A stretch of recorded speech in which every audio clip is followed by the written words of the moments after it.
Screen visible છે ને માતાજી? हाँ प्रभु जी। ઓકે, સો આજે આપણે લેસન 7 નો પાર્ટ 2, લેસન 7 આપણે ચાલુ કરેલું, બટ થોડુંક જ કર્યું હતું આપણે, માંથી વાંચેલું હતું. So lesson 7 part 2, module 4, nectar of devotion. So before starting આપણે શ્રી શ્રી રાધા ગોવિંદ ઇસ્કોન બેંગલુરુ એમના બ્લેસિંગ્સ અને આપણી ગુરુ પરંપરાના આશીર્વાદ લઈશું અને સ્ટાર્ટ ધીસ સેશન. स्टार्ट मंगलाचरण। ओम अज्ञानतिमिरान्धस्य ज्ञानाञ्जनशलाकया चक्षुरुन्मीलितं येन तस्मै श्रीगुरुवे नमः। श्रीचैतन्यमनोभीष्टं स्थापितं येन भूतले स्वयं रूपा कदा मह्यं ददाति स्वपदान्तिकं। वन्देऽहं श्रीगुरु श्रीयुतपदकमलं श्रीगुरून् वैष्णवांश्च श्रीरूपं साग्रजातं सहगण रघुनाथान्वितं तं सजीवं साद्वैतं सावधूतं परिजनसहितं कृष्ण चैतन्य देवं श्री राधा कृष्ण सहगण ललिता श्री विशाखान्वितांश्च हे कृष्ण करुणा सिंधु दीनबंधो जगत्पते गोपेश गोपिका कांत राधा कांत नमस्तुते। तप्त कांचन गौरांगी श्री राधे वृंदावनेश्वरी वृषभानुसुते देवी प्रणमामि हरिप्रिये। वाञ्छाकल्पतरुभ्यश्च कृपा सिन्धुभ्य एव च पतितानां पावनेभ्यो वैष्णवेभ्यो नमो नमः। नमो विष्णुपादाय कृष्णप्रेष्ठाय भूतले श्रीमते भक्तिवेदान्त स्वामिनिति नामिने। नमस्ते सारस्वते देवे गौरवाणी प्रचारिणे निर्विशेष शून्यवादी पाश्चात्य देशतारिणे। जय श्री कृष्ण चैतन्य प्रभु नित्यानंद श्री अद्वैत गदाधर शिवासादि गौर भक्तवृंद। हरे कृष्ण कृष्ण कृष्ण हरे हरे हरे राम राम राम हरे हरे। हरे कृष्ण। सो हरे कृष्ण। લેસન 7 ડિવોશનલ પ્રિન્સિપલ્સ, એને શું કહેવાય ગુજરાતીમાં? સિદ્ધાંતો, ભક્તિના સિદ્ધાંતો. આપણે ક્યાં સુધી જોયા હતા? અર્ચના, મંદિરની પરિક્રમા, ભગવાનની સેવા કરવી, સંકીર્તન, જપ, નિવેદન. નિવેદન માતાજી ક્યાં સુધી વાંચેલું? એટલે નિવેદન વાંચ્યું હતું અને આપણે સ્તુતિ પાઠ આવ્યા હતા પાના નંબર 90 ઉપર. એટલે સ્તુતિ પાઠ ને પેજ નંબર કદાચ આગળ પાછળ હોય. નિવેદન થઈ ગયું આપણે? નિવેદન હા સેવા મને ડાઉટ છે. વાંચ્યું હતું. સમ પ્રાર્થનાત્મિકા, દૈન્ય બોધિકા અને લાલસા મૈત્રણ જોયા હતા આપણે? મેં વાંચ્યું હતું. વાંચેલું ને?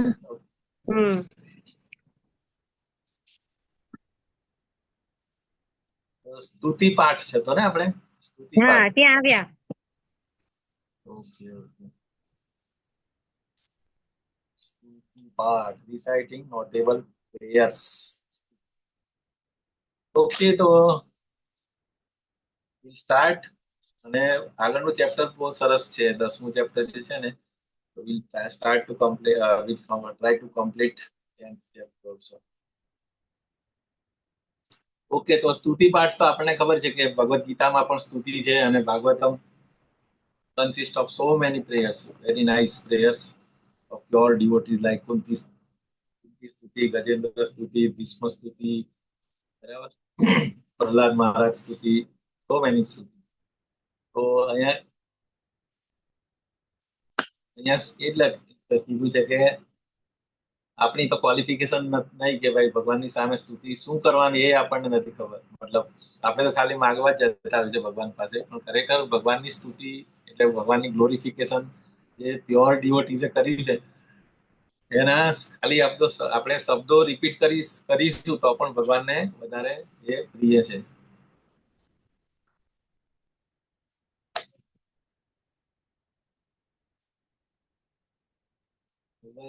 જે ભક્તોની જીવહા સદા ભગવાન શ્રી કૃષ્ણના સ્તવ એટલે રત્નોથી અલંકૃત રહે છે એવા મુનિજનો અને ઋષિજનો વડે નમસ્કાર કરવા યોગ્ય છે અને વાસ્તવમાં તેઓ દેવો માટે પણ આરાધ્ય છે. મંદ બુદ્ધિ વાળા લોકો શ્રી કૃષ્ણને ભજવાના બદલે કોઈ ભૌતિક લાભની ઈચ્છાથી વિવિધ દેવોની પૂજા કરે છે. આપણે ઓલવેઝ શોર્ટકટ અપનાવીએ છીએ. શોર્ટકટ કે આપણી જે પણ ઈચ્છાઓ, ભૌતિક ઈચ્છાઓ તાત્કાલિક પૂરી કરવી હોય તેના માટે આપણે દેવી દેવતાઓની વર્શિપ કરતા હોય છે, બરાબર. પણ આઈડિયલી અને આપણે ભગવદ્ ગીતામાં બી ખબર છે કે યાંતિ દેવ વ્રતા દેવાન પિતૃ યાંતિ પિતૃ વ્રતા. તો આપણે જેને ભજીશું એ આપણે, અને જેની પાસે જે છે એ જ આપી શકશે, બરાબર. આપણે ખબર છે બધા દેવતાઓની પણ લાઈફ હોય છે, બ્રહ્માજી છે, ઇન્દ્ર છે. તો એ લોકો આપણને ઇવન હિરણ્ય કશિપુને બી આજીવન મતલબ મૃત્યુ નતું જોઈતું, છતાં પણ બ્રહ્માજીએ શું કીધું કે મને પોતાને જ લાઈફ ડ્યુરેશન છે, તો હું તને અમરત્વનું વરદાન નહીં આપી શકું એમ. તો એ ફક્ત કૃષ્ણ ભગવાન ની જે એના એમાં છે, બાકી દેવી દેવતાઓ આપણને એ આપી શકતા નથી. એટલે અહીંયા મંદ બુદ્ધિ, લેસ ઇન્ટેલિજન્સ વાળા લોકો કીધા છે જે દેવી દેવતાઓને ભજે છે તે. ભગવાનના નિત્ય સ્તવ પાઠ કરનાર ભક્ત સ્વયં દેવો માટે પણ પૂજનીય છે. એટલે કે જે કૃષ્ણ ભગવાન અથવા વિષ્ણુને જે પૂજા કરતા હોય છે તે દેવો ખરેખર દેવતાઓ માટે પણ એ પૂજનીય છે, એવું કહે છે.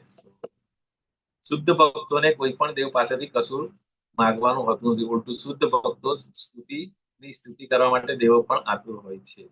નરસિંહ પુરાણમાં શું કીધું છે કે ભગવાન કૃષ્ણની મૂર્તિ સામે સ્તોત્ર અથવા સ્તવ પાઠનારો કોઈ પણ મનુષ્ય તત્કાળ સર્વ પાપોમાંથી મુક્ત થઈ વૈકુંઠમાં પ્રવેશવા પાત્ર બને છે. આમાં કોઈ સંદેહ નથી. રેફરન્સ બી આપ્યો છે, નરસિંહ પુરાણમાં કીધું છે કૃષ્ણ ભગવાનની મૂર્તિ સામે આપણે વી હેવ ટુ રિસાઇટ ધ સ્તુતિ, એટલે નોટેબલ પ્રેયર્સ આપણે કરવી જોઈએ.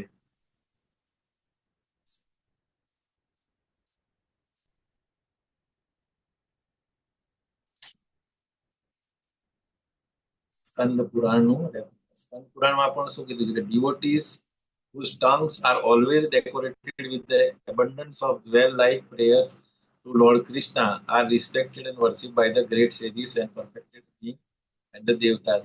સ્કંદ પુરાણમાં આ કીધું છે જે ડિવોટી એટલે જે ભક્તો ભગવાનની સ્તુતિ કરે, બરાબર છે, એને આ દેવી દેવતાઓ પણ એને વર્શિપ કરે, સંતો પણ. અને નરસિંહ પુરાણ જે આપણે હમણાં જે કીધું, સો આ ઇમ્પોર્ટન્સ ઓફ પ્રેયર્સ. અને આપણે એટલા માટે પ્રેયર્સ બ્રહ્મ સંહિતા, કે 12 મહાજનો છે, 12 મહાજનો કયા કયા? હરે કૃષ્ણ યાદ છે? ચાલો બોલો. એમાંથી બધાએ મોસ્ટલી પ્રેયર કરી છે ભગવાન. બ્રહ્માજી, નારદજી, ભીષ્મ પિતામહ, પ્રહલાદ મહારાજ, પ્રહલાદ મહારાજ, યમરાજ, મહારાજ, જનક અચ્છા યમ યમ યમરાજ, ચાર સનત કુમારો, ચાર ચાર કુમાર ચાર કુમાર, યમરાજા, અને વૈયાસકી એટલે સુખદેવ મહારાજ બી છે ને, વ્યાસ, બલિ અને વ્યાસ. યસ, વૈયાસકી એટલે વ્યાસ. તો 12 મહાજનો માંથી મોસ્ટલી બધાએ પ્રેયર્સ કરી છે. તો we should learn some prayers, at least નાની નાની પ્રેયર્સ.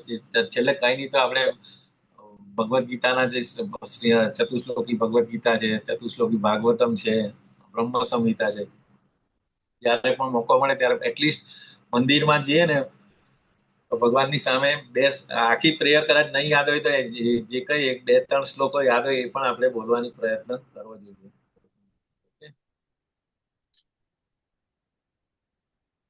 યસ, પછી આગળનો પોઈન્ટ છે પ્રસાદ ગ્રહણ કરો. પ્રસાદ એટલે કે ભગવાનનું fruit, remnant of the things which is offered to lord Krishna.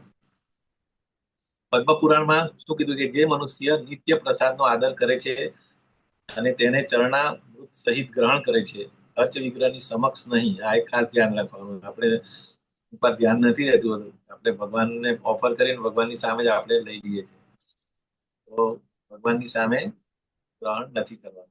એ તરત જ યજ્ઞ કરવાનું પુણ્ય પ્રાપ્ત કરે. યસ, પછી આગળનું પોઈન્ટ છે ચરણામૃતનું પાન. યસ, કોઈ વાંચે માતાજી?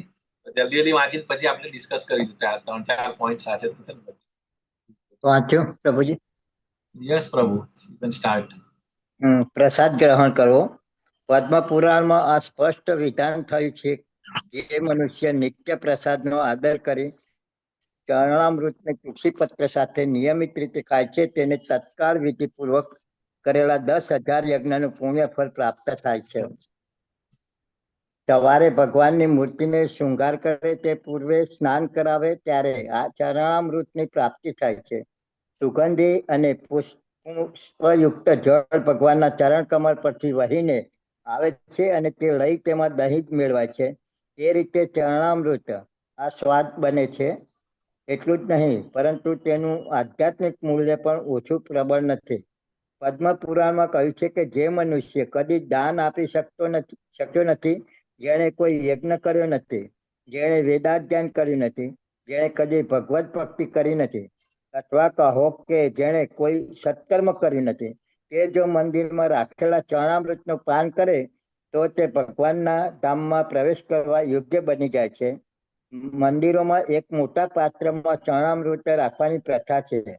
ભગવાનની મૂર્તિના દર્શન વંદન કરવા આવેલો ભક્ત વિનમ્ર ભાવે ચરણામૃતના 3 બિંદુનું પાન કરીને પરમાનંદનું સુખ પામે છે. આગળ વાંચો ને પ્રભુજી. અર્પિત ધૂપની સુગંધ ગ્રહણ કરવી. હરિભક્તિ સુધોમાં મંદિરમાં કરાતા ધૂપ વિશે ઉલ્લેખ થયો છે.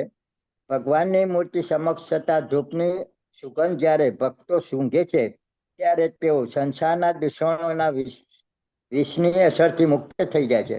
જેમ કોઈ મનુષ્યને જડીબુટ્ટી શૃંગારવાથી સપદંશની ઝેરી અસર દૂર થઈ જાય છે, આ શ્લોકનો ખુલાસો એ છે કે જંગલમાં એવી જડીબુટ્ટી મળે છે જે જાણકાર મનુષ્ય સર્પદંશના ઉપચાર માટે વાપરે છે. માત્ર તે જડી સૂંઘવાથી જ સર્પદંશની ઝેરી અસર નાબૂદ થઈ જાય છે અને બેભાન બનેલો મનુષ્ય ભાનમાં આવી જાય છે. એ જ દ્રષ્ટાંત અહીં પણ છે.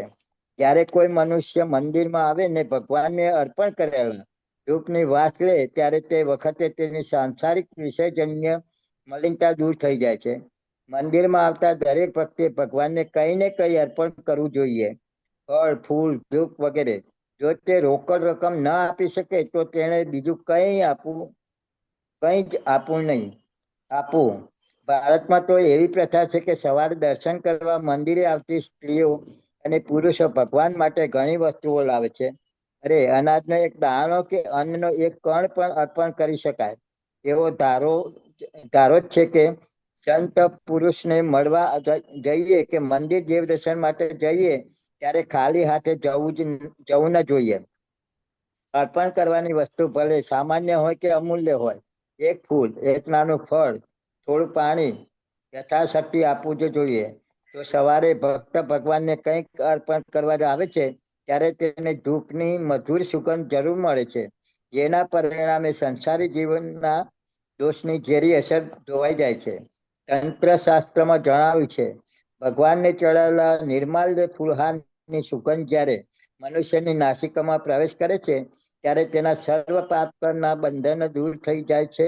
જે પાપી નથી તે પણ નિર્માલ્યને સૂંઘવાથી માયાવાદી એટલે કે નિશેષવાદીમાંથી ભક્ત બનીને પ્રગતિ કરે છે.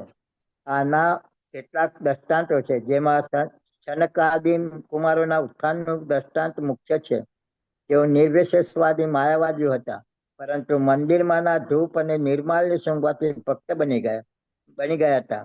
ઉપરોક્ત શ્લોકથી એમ જણાય છે કે માયાવાદીઓ અથવા નિર્વિશેષવાદીઓ કોઈ છે કે વચ્ચે અંશે દૂષિત હોય છે, શુદ્ધ હોતા નથી. શ્રીમદ ભાગવતમમાં સમર્થન થયું છે જેણે પાપ કર્મજન્ય બધા ફળોનું નિવારણ કર્યું નથી તે શુદ્ધ ભક્ત થઈ શકતો નથી. શુદ્ધ ભક્તને પૂર્ણ પુરુષોત્તમ ભગવાનની સર્વોપરિતા વિશે કોઈ શંકા હોતી નથી. તેથી તે ભક્તિ યોગ તથા કૃષ્ણ ભાવના પરાયણ રહે છે. અગસ્ત્ય સંહિતા એવું વિધાન છે, આપણી જ્ઞાનેન્દ્રિયની અશુદ્ધિઓ દૂર કરવા માટે મંદિરમાં શ્રી કૃષ્ણને ચડાવેલા ફૂલ નિર્માલ્ય સૂંઘવા જોઈએ. શ્રી મૂર્તિને સ્પર્શ કરવો. વિષ્ણુ ધર્મોત્તર. તો અહીંયા ગાડી એક તો પ્રસાદ ગ્રહણ કરવાનું કીધું છે, બરાબર. પછી ચરણામૃતનું પાન. ચરણામૃત આપણે જે સવારે આરતી કર્યા પછી જે દર્શન આરતી પછી બી હોય છે, બધાને હોય છે. અને એ ચરણામૃત એટલે બેઝિકલી ભગવાનને જે અભિષેક કરીએ એમાં એમાં બધું જ આવી જાય, બરાબર. પંચામૃત કે બધું જ આવી જાય, દહીં છે, મધ છે, નોર્મલ પણ કશું નહીં હોય ને તો બેઝિક દૂધ, બરાબર, અને પાણી, દૂધ અને જે તુલસી પત્ર ને એ બધું હોય. તો એ ચરણામૃતનું કેટલું ઇમ્પોર્ટન્સ છે એ અહીંયા આગળ કીધું છે, બરાબર, કે તમે કશું જ ના કર્યું હોય, બરાબર, નહીં દાન કર્યું હોય, નહીં યજ્ઞ કર્યું હોય, નહીં વેદ અધ્યયન કર્યું હોય, એ ભગવાનની પૂજા પણ ના કરી હોય, પણ છતાં બી જે ભગવાનનું જે ચરણામૃતનું પાન કરે તો તે ભગવાનના ધામમાં પ્રવેશવાને યોગ્ય થઈ જાય છે. તો આટલું ઇમ્પોર્ટન્સ છે. મતલબ કશું જ નહીં કર્યું હોય, ફક્ત ચરણામૃત એટલે એટલું એનું એ છે, બરાબર. મંદિરોમાં મોટા એટલે એ છે કે ભગવાનના વિગ્રહના દર્શન કરીને પછી લાસ્ટમાં આપણે જઈએ જતા પહેલા તો ચરણામૃત લઈએ તો વેરી વેરી ઇમ્પોર્ટન્ટ. પછી છે જે નિર્માલ્ય, જે ભગવાનને અર્પિત દૂધ, ધૂપ અથવા પુષ્પોની સુગંધ ગ્રહણ કરવી. આપણને બધાને ખબર જ છે કે ભગવાનને ઓફર કરીને હાર પછી એ લોકો આપણને આપતા હોય છે. આપણે માયાપુર કે કશે બી જતા હોય આરતી ભાઈ છેલ્લે જયારે ભગવાન સુવાના મતલબ શયન આરતી પછી જે બધા ફૂલ અને બધું હોય ને આપણે ડિવોટીઝને આપતા હોય છે. તો એની ફક્ત સુગંધ ની ગ્રહણ કરવાથી કેટલું બધું અહીંયા કીધું છે ને, અહીંયા ઉદાહરણ આપ્યું છે કે જેવી રીતે સર્પદંશની ઝેરી અસર આપણે જે જડીબુટ્ટીને સુંઘાડવાથી થાય છે, એવી જ રીતે ભગવાનને ના જે પુષ્પો અથવા એનો હાર ચડાવેલો હોય એની આપણે સુગંધ લઈએ તો શું એ સંસારિક વિષય અને જન્યની બધી મલિનતા દૂર થઈ જાય છે. તો વેરી વેરી ઇમ્પોર્ટન્ટ. અને બીજો એક બહુ અગત્યનું પોઈન્ટ એ કીધું છે કે જ્યારે પણ આપણે ભગવાનના મંદિરમાં જઈએ ત્યારે ખાલી હાથ ક્યારેય જવું નહીં. ભલે નાની વસ્તુ પત્રમ, પુષ્પમ, ફલ કે કશું બી લઈને જવું જોઈએ, ખાલી હાથે ક્યારેય નહીં જવું જોઈએ આપણે, બરાબર. અને એના બદલામાં પછી આપણને છેલ્લે અગરબત્તી અને ધૂપની સુગંધ જરૂર મળે છે, બરાબર. એ આપણના ભૌતિક અસ્તિત્વના દોષની ઘેરી અસર એનાથી જતી રહી. એના ઉદાહરણ અહીંયા આપણે 4 કુમાર, બરાબર, એ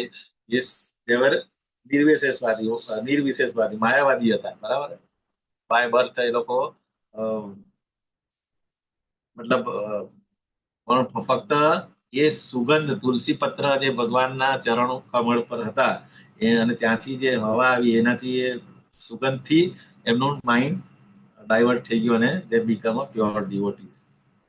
ઓકે, તો 4 કુમારોનું ઉદાહરણ છે. અને પછી શ્રીમદ ભાગવતમમાં કે જેને 5 પાપ કર્મજન્ય બધા ફળોનું નિવારણ કર્યું નથી, એટલે કે ડિવોટી બનવા માટેની પ્રેરિત આપણે કૃષ્ણ કોન્શિયસમાં આવ્યા, બરાબર, ધેટ ઇટસેલ્ફ કે તમે બહુ બધા પાપમાંથી મુક્ત થઈ ગયા હોય તો તમે કૃષ્ણના ભક્ત બની શકો અથવા તો ભગવાનની સર્વોપરિતા વિશે એને કોઈ શંકા રહેતી નથી. અગત્ય સંહિતાનું પણ રેફરન્સ આપ્યું છે, બરાબર, કે ભગવાનને ચડાવેલા ફૂલો સૂંઘવા જોઈએ, એનાથી આપણી જ્ઞાનેન્દ્રિયની અશુદ્ધિઓ દૂર થઈ જાય. હવે શ્રી વિગ્રહને સ્પર્શ કરવો. જસ પ્રભુ માતાજી.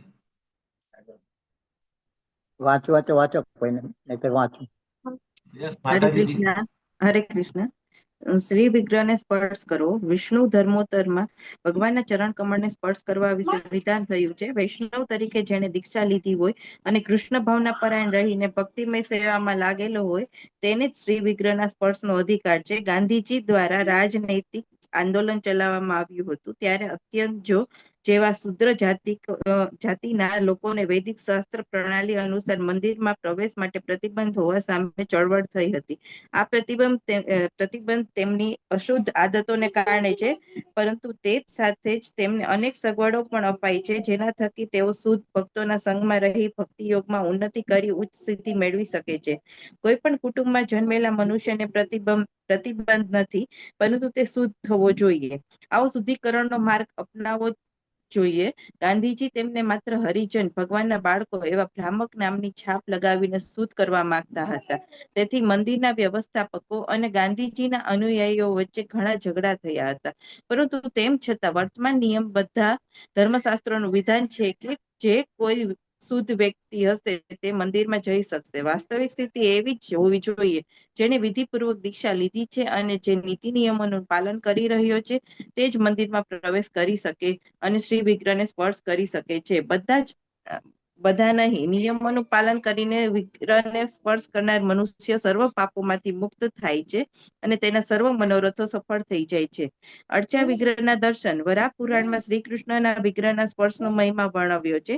એક ભક્ત કહે છે, હે વસુધરા, જે મનુષ્ય વૃંદાવનમાં જઈ ગોવિંદ દેવના દર્શન કરે છે તેને યમરાજના ન્યાયાલયમાંથી જવું પડતું નથી, પણ દેવો જ્યાં નિવાસ કરે છે એવા ઉચ્ચ લોકમાં પ્રવેશ કરવાની રજા મળે છે. એનો અર્થ એવો થયો કે કોઈ સામાન્ય મનુષ્ય પણ કુતૂહલવશ વૃંદાવન જઈ અકસ્માત ગોવિંદ દેવના મંદિરે જાય તો પણ તેને વૈકુંઠ લોક નહીં તો ઉચ્ચ લોક, ઉર્ધ્વ ગતિ તો નિશ્ચિત રૂપે મળે જ છે. અર્થાત વૃંદાવનમાં ગોવિંદ દેવના દર્શન કરવા માત્રથી મહાન પુણ્ય મળે છે. ભગવાનની આરતીના દર્શન અને ઉત્સવોનું આયોજન. સ્કંદ પુરાણમાં અર્ચા વિગ્રહની આરતીના દર્શન કરવાથી મળતા ફળનું આ રીતે વર્ણન થયું છે. આરતી થતી હોય ત્યારે ભગવાનના મુખારવિંદનું દર્શન કરવાથી મનુષ્યના સહસ્ત્ર કોટી વર્ષોના સંચિત પાપ દૂર થઈ જાય છે. તેના બ્રહ્મ હત્યા જેવા મહાપાપની પણ ક્ષમા મળે છે. જેમ પહેલા સ્પષ્ટ કરવામાં આવ્યું છે, કૃષ્ણ જન્માષ્ટમી, રામનવમી, મુખ્ય વૈષ્ણવોની જન્મ જયંતિ, ઝૂલણ યાત્રા, દોલ યાત્રા, હોળી વખતે થતી લીલા વગેરે મહા ઉત્સવોની ઉજવણી જરૂર કરવી જોઈએ. આ બધા ઉત્સવો વખતે ભગવાનને રથમાં બેસાડીને નગરમાં શોભાયાત્રા ફેરવવામાં આવે છે, જેથી લોકો ભગવાનના દર્શનનો લાભ લઈ શકે. ભવિષ્ય પુરાણમાં જણાવ્યું છે, આવા ઉત્સવો સમયે જો ચંડાળ પણ રથમાં બિરાજેલા ભગવાનને માત્ર કુતૂહલવશ નિહાળે તો તેની ગણતરી વિષ્ણુના પાર્ષદ તરીકે થઈ જાય છે. અગ્નિ પુરાણમાં જણાવ્યું છે, જે મનુષ્ય પ્રસન્ન થઈ મંદિરમાં ભગવાનની પૂજા દર્શન કરે છે તેને પંચરાત્રમાં વર્ણવેલા ક્રિયાયોગનું ફળ પ્રાપ્ત થશે. ક્રિયાયોગ લગભગ વ્યવહારિક ભક્તિયોગ જેવી જ સાધના પદ્ધતિ છે, પરંતુ વિશેષ કરીને તે ધ્યાન યોગીઓ માટે હોય છે. એમ કહી શકાય કે આ ક્રમિક પદ્ધતિ દ્વારા ધ્યાન યોગી અંતે ભગવાનના ભક્તિ યોગમાં ઉન્નતિ પામે છે. હરે કૃષ્ણ. Very nice. અહીંયા શ્રી વિગ્રહના સ્પર્શ કરવાનું અને અર્ચ વિગ્રહના દર્શન, બરાબર, એનું ઇમ્પોર્ટન્સ કીધું છે કે અર્ચ વિગ્રહ એટલે આપણને ખબર છે, અર્ચ વિગ્રહ આપણે ભગવદ ગીતામાં પણ એને શેના જોડે સરખાવેલા છે? યાદ છે કોઈને એનાલોજી? અર્ચ વિગ્રહ એક એનાલોજી આવતી post office, post very nice. So જેવી રીતે આપણે કોઈ પણ લેટર આપણે પોસ્ટ કરીએ તો એ ઓથોરાઇઝ પોસ્ટ ઓફિસને આપણે એના ડબ્બામાં નાખીએ તો એ ડેસ્ટિનેશન પર પહોંચે છે. એવી જ રીતે આપણે ભગવાન જોડે જે પણ જે કહે ને, અર્ચ વિગ્રહ is the external manifestation of Lord Krishna. Chaitanya ચરિતામૃતમાં પણ કહે છે ને કે પ્રતિમા નહીં આમી તુમી સાક્ષાત ભગવાન પોતે છે, એ રીતે કહી છે. જે પેલું સાક્ષી ગોપાલની જે સ્ટોરી આવે છે ને એની અંદર આપને ખબર છે સ્ટોરી કઈ રીતે છે, બરાબર. ભગવાન મૂર્તિની હાજરીમાં જે કમિટમેન્ટ લીધું હોય તો પેલા એ જે વ્યક્તિ ફરી જાય છે કે મૂર્તિ થોડી સાક્ષી આપવાની, પણ ખરેખર ભગવાન પોતે મૂર્તિ હતા છતાં પણ એ એમની હાજરીમાં જે કમિટમેન્ટ કર્યું હતું એ વૃદ્ધ બ્રાહ્મણે એની છોકરી સાથે મેરેજ કરવા માટે, પણ પરંતુ બીકોઝ ઓફ સમ રીઝન એના ફેમિલીના પ્રેશરથી એ પછી ફરી ગયો હતો વાત બાર. તો એની સાક્ષી પૂરા માટે ભગવાન વૃંદાવનથી ત્યાં સુધી ગયેલા હતા. સો અર્ચ વિગ્રહ એ ભગવાન પોતે જ છે. So that is very very important. અને જે રીતે પ્રભુજીએ બી યાદ કરાયું, it's a like a authorize post office.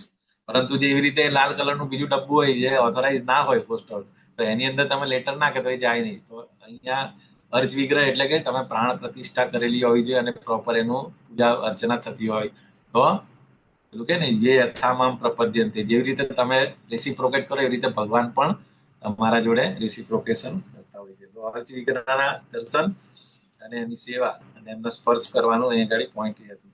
પછી બીજું ભગવાનની આરતીના દર્શન. આરતીના આપણે મંગળા આરતી કે કોઈ પણ આરતી હોય તો એમાં આરતીનું is very very important.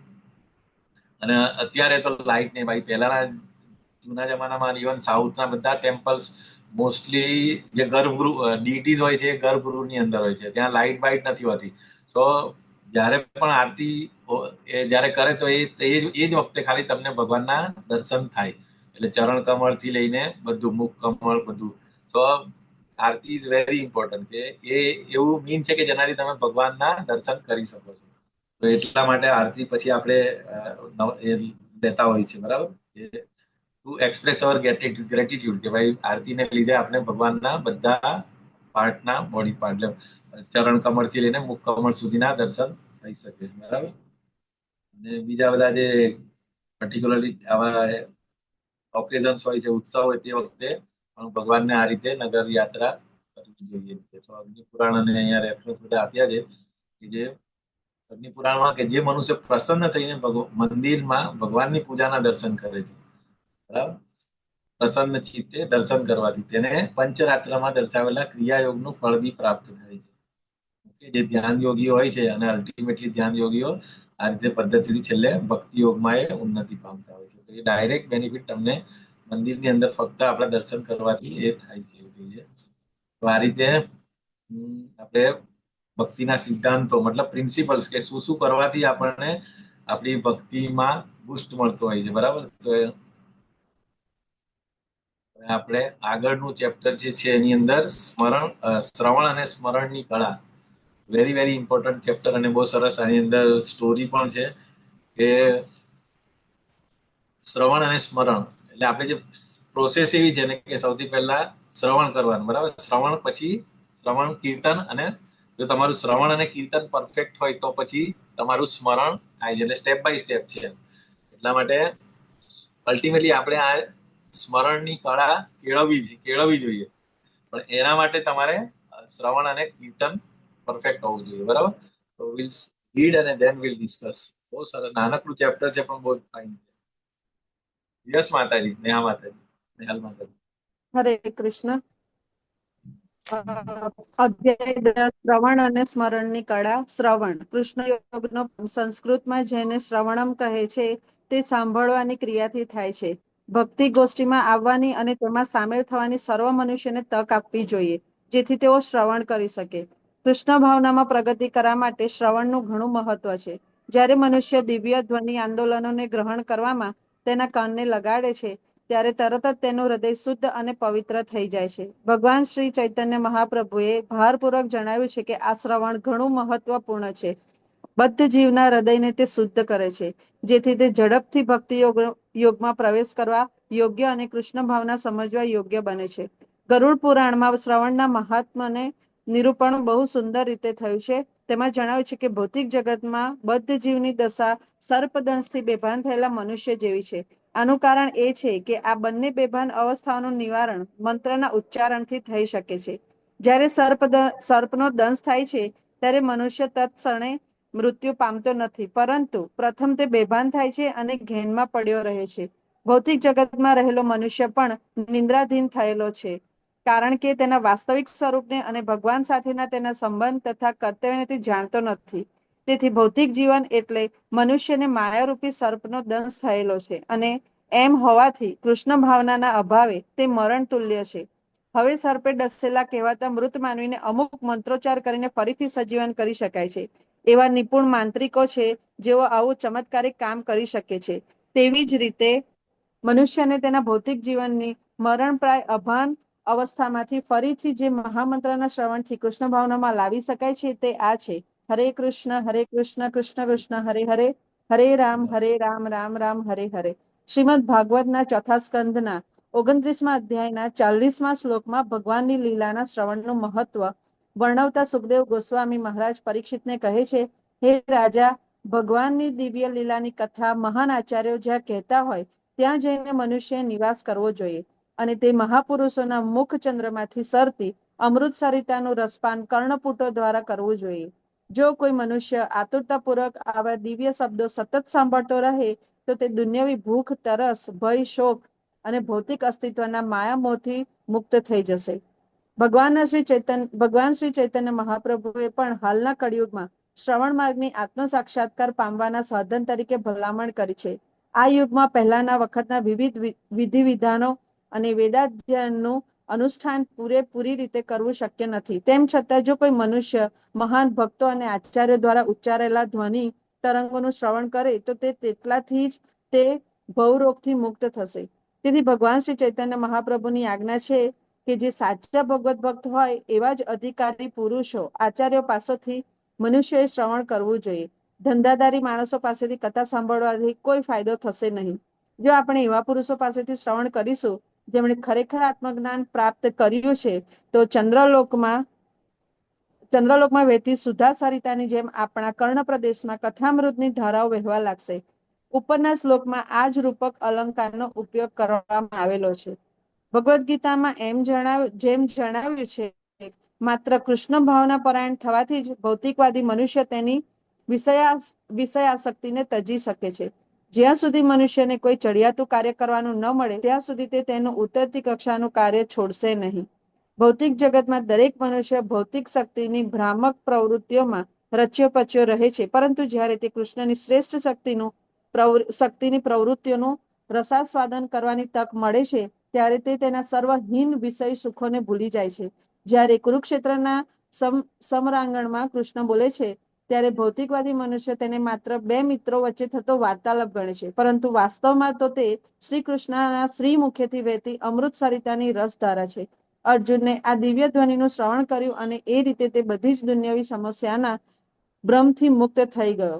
Shrimad ભાગવતના 12મા સ્કંદના 3જા અધ્યાયના 12મા શ્લોકમાં જણાવ્યું છે, જેમનું મહિમાગાન દિવ્ય શ્લોકો વડે કરવામાં આવે છે તેવા ભગવાન શ્રી કૃષ્ણની શુદ્ધ ભક્તિની જે મનુષ્યને અભિલાષા છે તેણે તેમના દિવ્ય મહિમા અને ગુણોનું નિત્ય શ્રવણ કરવું જોઈએ. આને લીધે તેના હૃદયમાં રહેલું સર્વ પ્રકારનું અશુભ નાશ પામશે. આગળ વાંચો હરે પ્રભુજી. કૃષ્ણ. ના, એક મિનિટ. બહુ ઇમ્પોર્ટન્ટ અને એક લાઈન એક પોઈન્ટ બહુ જ વસ્તુ કહી જાય છે, બરાબર. તો અહીંયા આગળ મેઇન વસ્તુ શ્રવણમના એપિટોમ કોણ છે? Who is the main? આપણે લેવલ 1 માં બી આવે છે ને, શ્રવણમ એટલે પરીક્ષિત મહારાજ, બરાબર. અને એવી રીતે કીર્તન સુખદેવ ગોસ્વામી. તો શ્રવણમ કેવી રીતે કરવું જોઈએ? મતલબ જેવી રીતે પરીક્ષિત મહારાજે શ્રવણ કર્યું, જેવી રીતે અર્જુનજીએ શ્રવણ કરેલું, બરાબર. એવી રીતે મતલબ ખાવા પીવાનું, મતલબ એ બધી જ પ્રાયોરિટી અને કોની પાસેથી સાંભળવું. there are 2-3 થિંગ્સ અહીંયા આગળ કીધું છે. એક તો શ્રવણમ કેવી રીતે કરવું જોઈએ એ, અને એના એપિટોમ આપણા એ છે, બરાબર, પરીક્ષિત મહારાજ. અને શ્રવણ કીર્તનના એ છે સુખદેવ ગોસ્વામી, સુખદેવજી, બરાબર. અહીંયા પછી ચૈતન્ય મહાપ્રભુ બી શ્રવણમ ઇમ્પોર્ટન્સ આપે છે, બરાબર. કે શું કામ શ્રવણમ કરવું જોઈએ? જે તો દર્પણ માર્જનમ, આપણા બધે જન્મારાના જે અશુદ્ધિઓ આપણા હૃદય ઉપર છે એ બધી આપણે શુદ્ધ કરે અલ્ટિમેટલી, બરાબર. તો શ્રવણ અને ભાગવતમમાં પણ કહે છે ને, સવારે આપણે નિત્યમ ભાગવત સેવાય, કે શું કામ આપણે ભાગવત નિત્ય સાંભળવું જોઈએ? ઓકે, તો એ આપણા હૃદયની બધી અશુદ્ધિઓ ધીરે ધીરે દૂર કરે છે. ઓકે, તો આ રીતે અહીંયા પછી ગરુડ એક્ઝામ્પલ પણ આપ્યું છે કે જેવી રીતે સર્પદંશ થાય તો વ્યક્તિ બેભાન થઈ જાય, એવી જ રીતે માયાનો દંશ, માયારૂપી સર્પનો દંશ છે. ભૌતિક જીવન એટલે શું? કે આપણી ડિઝાયર્સ, અને ડિઝાયર એટલે માયા. We are under the influence of 3 modes of material nature, એટલે માયાને લીધે માયારૂપી સર્પનો દંશ થાય. સેમ વસ્તુ આ બધું. કોઈ સર્પ દંશ કરે તો એ બેભાન થઈ જાય, તરત મરી નહીં જાય વ્યક્તિ. પહેલા ધીરે ધીરે પોઈઝનની અસર થાય, બેભાન રહે, અને પછી જો કોઈ ટ્રીટમેન્ટ ના કરે તો over a period of time may be death થઈ જાય. એવી જ રીતે અહીંયા ભૌતિક જીવનમાં પણ આપણે છે તો એ કૃષ્ણ ભાવનાનો અભાવને લીધે ઇટ્સ લાઈક અ મરણ તુલ્ય, બરાબર. તો પછી જેવી રીતે સાપનો ઝેર ઉતારવા માટે અમુક તાંત્રિકો કે અમુક માંત્રિક જે લોકો મંત્ર જાણતા હોય અને મંત્રથી સાપનું ઝેર ઉતારતા હોય, એવી જ રીતે આપણા જે આચાર્યો કે જે એમણે જે મંત્ર આપ્યા છે, જે રીતે અહીંયા હરે કૃષ્ણ મહામંત્ર, તો એની ઇફેક્ટ આપણી ભૌતિક જીવનની જે આપણી અભાન વ્યવસ્થામાંથી ધીરે ધીરે આપણે કૃષ્ણ કોન્શિયસનેસમાં પ્રોગ્રેસ કરવાથી આપણે મતલબ મટીરિયલથી એનાથી ડિટેચ થઈ ગઈ છે, બરાબર. અહીંયા બધા રેફરન્સ પણ આપ્યા છે ભાગવતમ 4થા સ્કંદમાં 29-40 એ શું છે કે ભગવાનની લીલા નું શ્રવણ કરવાથી શું થાય છે, બરાબર. તો અહીંયા બેઝિકલી શ્રવણ 3 રીતે કેટેગરાઇઝ થાય. એક તો નામ સ્મરણ, જે રીતે આપણે જપા કરીએ, નામ લેતા હોય એનું નામ સ્મરણ. પછી ચરિતા સ્મરણ એટલે કે ચરિતા, અને ત્રીજું ગુણ, એટલે ગુણ, લીલા અને નામ. તો ત્રણ નું તમે સ્મરણ કરી શકો આ રીતે, બરાબર. તો hearing is the beginning of the Krishna conscious. જે કૃષ્ણ કોન્શિયસની શરૂઆત જ આપણી શ્રવણથી થાય છે. અને શ્રવણ શેનું કરવાનું? તો કે આ નામ સ્મરણ કરવાનું. ચરિત્ર એટલે કે આપણે જે પણ આપણે કૃષ્ણ છે, ચૈતન્ય મહાપ્રભુ છે, એના ડિવોટીઝનું આપણે ચરિત્ર આપણે શ્રવણ કરવાનું અને ગુણ લીલા પાસ્ટ ટાઈમ્સ. ઓકે, સો આજે આપણે આજે એક્ઝામ્પલ આપ્યા એ જે ગરુડ પુરાણનું એક્ઝામ્પલ છે, જે condition life is in this world is like a state of unconscious due to snake bite. જે રીતે સાપ દંશે એ જે એક્ઝામ્પલ આપ્યું એ ગરુડ પુરાણનું છે, બરાબર. પછી ચરિતા સ્મરણ જે છે, hearing the lord's past time. Okay, તો એની અંદર શું છે કે ઇન ધ એસેમ્બલી ઓફ, એટલે આજે ગ્રેટ ડીઓટી જે આપણે સેજીસ ઓફ નૈમિષારણ્ય, ત્યાં આગળ બધા કેટલા બધા ઋષિઓની અમુક બહુ બધા વર્ષોની તપસ્યા એના માટે ભેગા થયા હતા. સો in the assembly of great devotees, excellent stream of the nectar of pastimes of the Lord flow from the mouth of saintly devotee. એટલે જે saintly sages of Naimisaranya, the leadership of Sukhdev ગોસ્વામીની સુત Goswami, તો સુત ગોસ્વામીની લીડરશિપની અંદર ભગવાનના પાસ્ટ ટાઈમ્સ અને એ માટે ભેગા થયા. તો એનાથી શું થાય તો કે those who drink the nectar with eager ears with a constant thirst are freed from the material hunger, thirst and lamentation and illusion. તો આ રીતે પછી ગુણ શ્રવણ એટલે કે ભગવાનના ભગવાનની ક્વોલિટીઝ આપણે સાંભળવી જોઈએ. તો એનાથી શું થાય તો one must hear the narrations of Lord's qualities. ભગવાનના ગુણ આપણે સાંભળવા જોઈએ. એનાથી શું થાય always sung by કોના દ્વારા એટલે always sung by the great devotees. Okay, એનાથી શું થાય it kills all the inauspiciousness in our heart. One must certainly daily and constantly hear about the Lord if one desires unalloyed devotional service unto Lord Krishna. જે નિત્યમ ભાગવત સેવા કરીએ છીએ તે આપણે. અહીંયા પછી બીજું તત્કૃપેક્ષણમ એટલે એક્સપેક્ટિંગ લોર્ડ્સ મર્સી. અહીંયા 10.14.8 જે છે બહુ સરસ શ્લોક છે. તત્તેનું કંપા સુસમિક્ષ્માણો ગુંજાન એવાત્મ કૃતમ વૈપાકમ ઋત્વાગ વપુર્વીર વિદ્ધમ નમસ્તે જીવેત યો મુક્તિ પદે સ દાયભાગ. અહીંયા ગાડી મિનિંગ એ છે કે my dear lord, one who earnestly waits for the causeless mercy. ભગવાનની causeless mercy માટે જે એકદમ એ કરતા હોય તે all the while patiently suffering from the reactions of his past misdeeds. આપણા પાસ્ટ કર્મોને લીધે ભલે એ તકલીફમાં હોય, બરાબર, સફરિંગ હોય આ મટીરિયલ જગતની અંદર, offering you respectful obeisances with the hearts, words and mind. પરંતુ એના હૃદય, વાણી અને શરીરથી ભગવાનને ઓબેસન્સ એટલે કે નમસ્કાર કરતા હોય. આ બ્રહ્માજીનો શ્લોક છે. બ્રહ્માજી પ્રે કરતા હોય. is surely eligible for you the shelter for liberation, for that is the rightful way. અહીંયા આગળ આ રીતે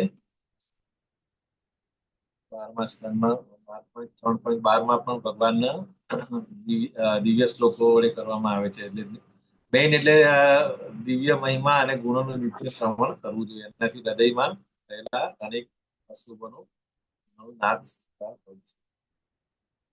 ભગવત કૃપાની આશા રાખવી. યસ,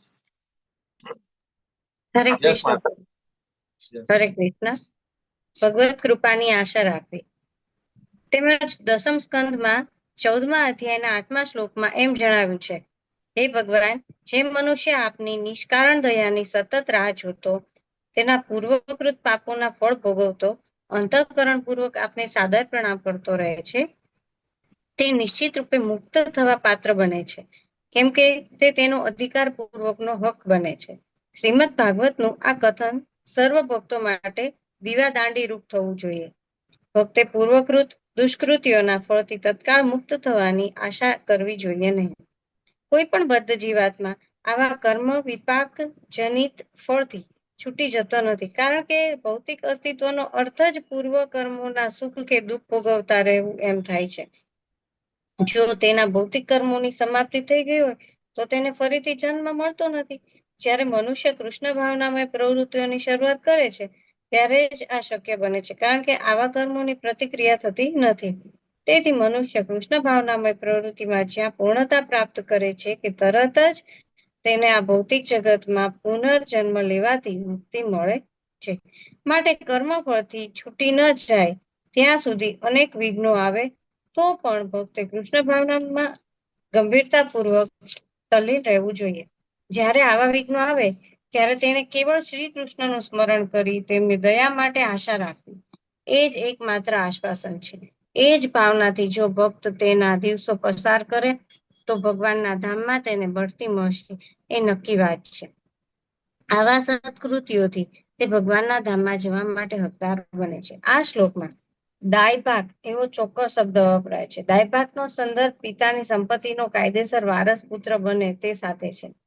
તેવી જ રીતે કૃષ્ણ ભાવનાના કર્તવ્યો પાર પાડવામાં સર્વ પ્રકારની તાવણીમાંથી પસાર થવા તત્પર રહેતો શુદ્ધ ભક્ત દિવ્ય લોકમાં જવાનો કાયદેસર અધિકારી બને છે. હરે સ્મરણ. કૃષ્ણમાં હરે એટલે કૃષ્ણ. આ શ્લોક અને માં જે છે ને કે ભગવત કૃપાની આશા રાખવી, ભગવત કૃપાની આશા એટલે આજે આપણે ભગવદ્ ગીતામાં પણ જે કર્મ અકર્મ વિકર્મ બરાબર આપણે ભૌતિક જગતમાં આવ્યા that is because of our desires અને આપણા સત્કર્મો અથવા ખરાબ કર્મો બે જ રીઝનને લીધે આપણે અહીંયા ભૌતિક જગતની અંદર આપણે જન્મ મરણના ચક્રની અંદર ફસાયા છે બરાબર. જેવા આપણા કર્મો પતી જશે એટલે કે આપણા કર્મોનું બેલેન્સ બધે અકર્મ થઈ જશે મતલબ અકર્મ પણ નહીં અરે વિકર્મ પણ નહીં અને સકામ કર્મ પણ નહીં. તો જ્યારે બધા કર્મો આપણા અકર્મ થઈ જશે ત્યારે આપણે ઓટોમેટિકલી આ જગતમાંથી એટલે ફૂલી કૃષ્ણ કોન્શિયસનેસ પ્રવૃત્તિ ફક્ત અકર્મ છે. બાકી બીજા બધા પછી કાં તો સકામમાં આવે કાં તો નિષ્કામમાં આવે અથવા તો વિકર્મમાં આવે. ત્રણમાંથી એકની અંદર આવે. તો એ આપણે ભગવદ્ ગીતામાં પણ આપણે ડિટેલમાં સ્ટડી કરીએ. અને આ જે કીધું ને તત્તેનું કંપાસુ સમીક્ષમાણ એ બેઝિકલી આવ્યો 10th કેન્ટોની અંદર 10, 14, 8 નો આ શ્લોક છે. જે હે ભગવાન જે મનુષ્ય આપની નિષ્કારણ દયાની સતત રાહ જોતો ભલે એટલે ડિવોટી ભલે ગમે એટલો તકલીફમાં હોય પરંતુ એ એવું માને છે કે આ જે તકલીફ જે છે મારા પાસ્ટ જન્મના પાસ્ટ કર્મોને લીધે છે અને બીજું ફોર માય પ્યોરિફિકેશન આ બે પર્પઝ ને લીધે છે. એટલે એ લેટ ઇટ ફિનિશ એટલે એમાંથી મુક્ત થવા માટે ભગવાનને પ્રે નથી કરતો બરાબર. જેવી રીતે આપણે જરાક કઈ તકલીફ થાય એટલે આપણે દેવી દેવતા પાસે પહોંચી જઈએ કે ભાઈ મને આ આટલી બધી તકલીફ છે મને આમાંથી બહાર કાઢો. પરંતુ જે ખરેખર ભક્ત છે જે કૃષ્ણ કોન્શિયસ છે એની કોન્શિયસનેસ આ જ હોય છે કે ભલે હું અત્યારે તકલીફમાં છું જેવી રીતે બધા ઉદાહરણ બહુ બધા છે બરાબર. આપણે સુદામા છે, મીરાબાઈ છે, so many examples, Narsinh Mehta. તો એ ઓલવેઝ એમનું માઇન્ડ કૃષ્ણની અંદર એમાં હોય છે.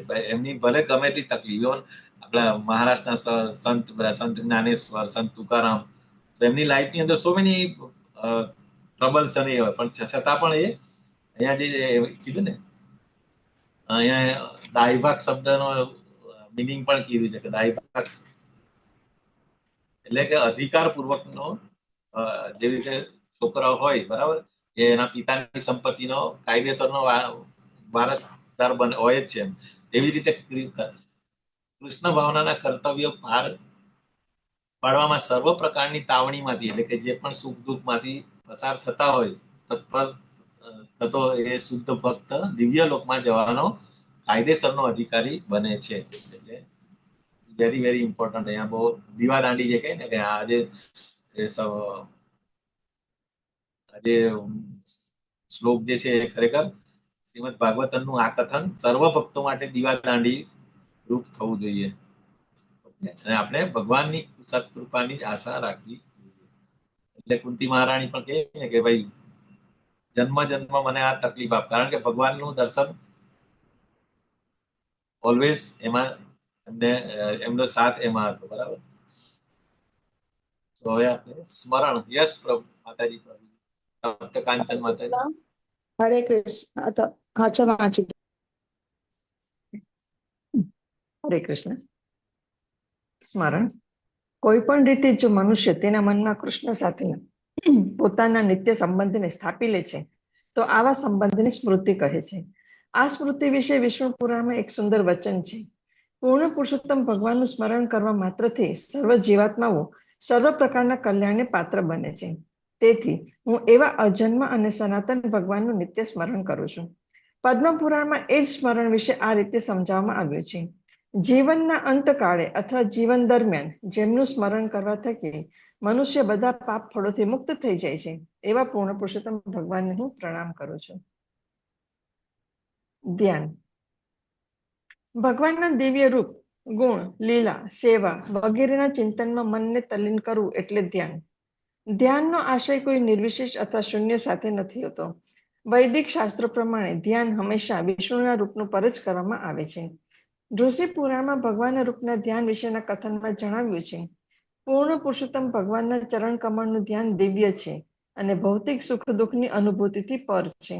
આવા ધ્યાનથી અત્યંત દુરાત્મા માણસનો પણ તેના જીવનના સર્વ દુષ્કર્મોથી ઉદ્ધાર થઈ જાય છે. વિષ્ણુ ધર્મમાં ભગવાનના દિવ્ય ગુણના ધ્યાન વિશે જણાવ્યું છે.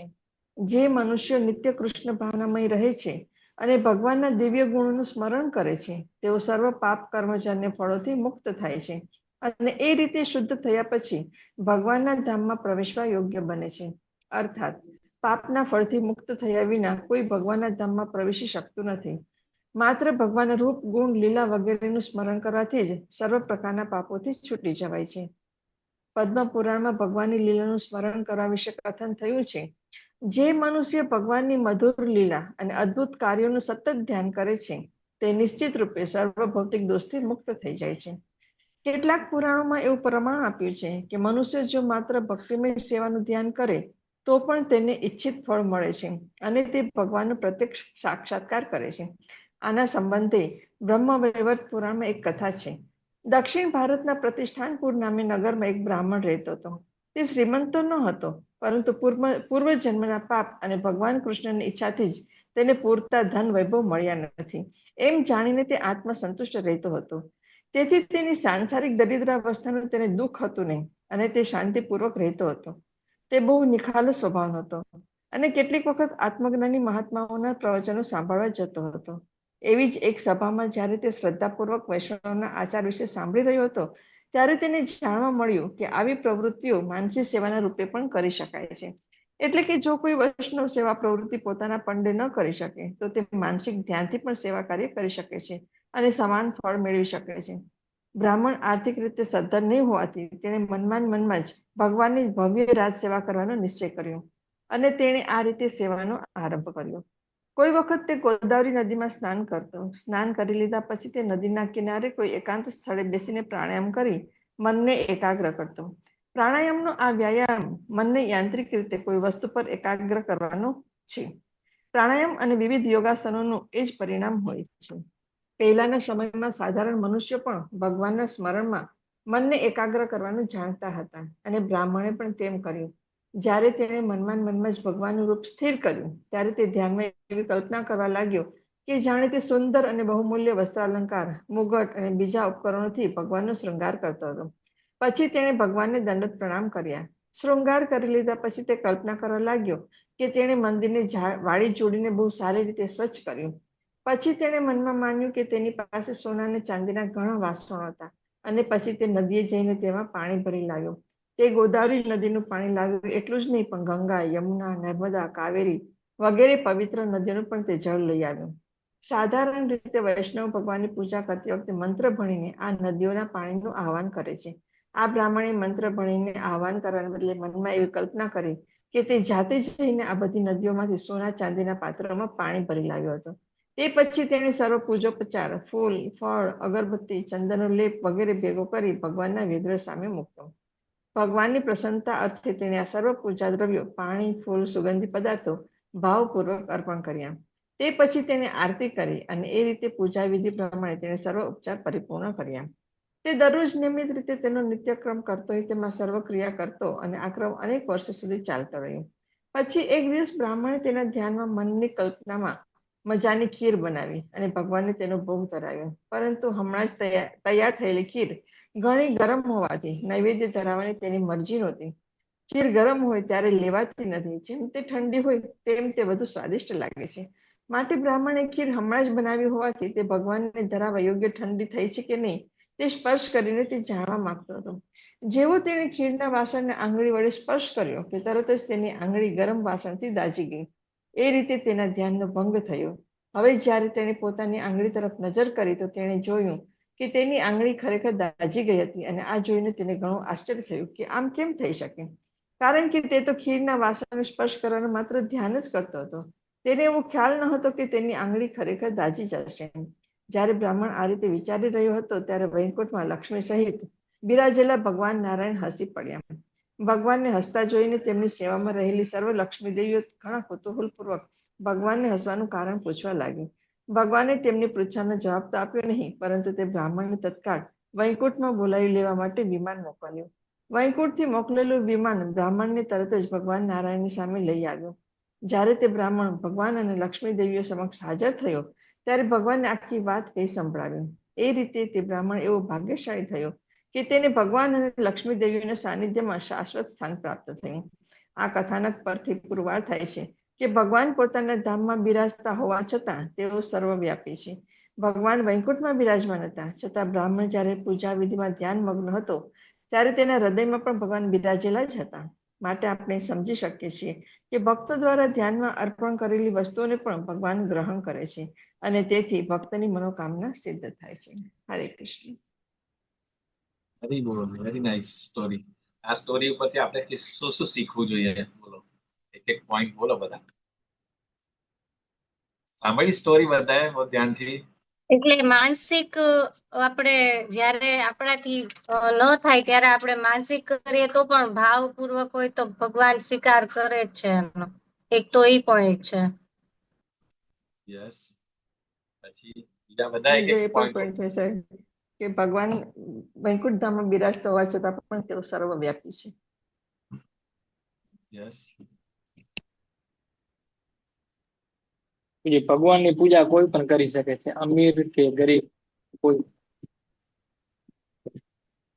હરે કૃષ્ણ પ્રભુજી.